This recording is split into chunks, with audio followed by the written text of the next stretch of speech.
So let's go and do a little bit of a speed comparison, see which one is the faster one. Okay, now we got all the apps cleared out in the background. Let me go ahead and clear these out. Okay, there we go. So I have a couple of these apps supported or downloaded, so I'll go ahead and run through these real quick. You can do Facebook, 3, 2, 1. iPhone SE2 is faster, it seems like, followed by the Pixel 4a a little bit after. Twitter, 3, 2, 1.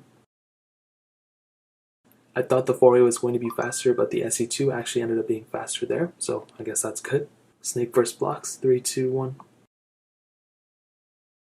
And a little bit of a pop-up here, but I don't think that'll fix anything. Actually, the Pixel 4a was a little bit faster there. The SE2 was a little bit behind. Let's go and get into some gameplay and see if one is noticeably faster.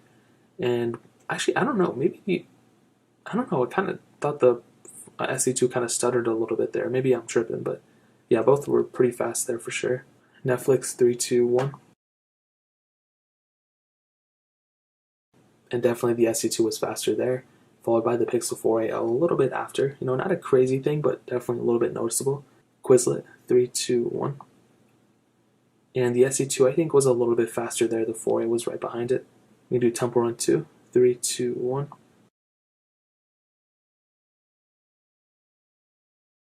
And I always get these random pop-ups, so I always have to be near the device. And I'll give this phone a little bit of a leeway because of that pop-up, probably maybe like half a second. And even then, you can tell that the SE2 still would have been ahead for sure. The 4a right behind it, you know.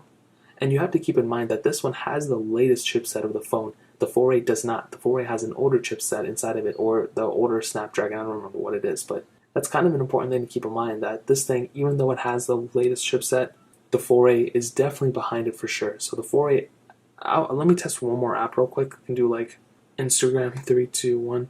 I don't really have too many apps downloaded on here. As you can see, the SE2 is still faster.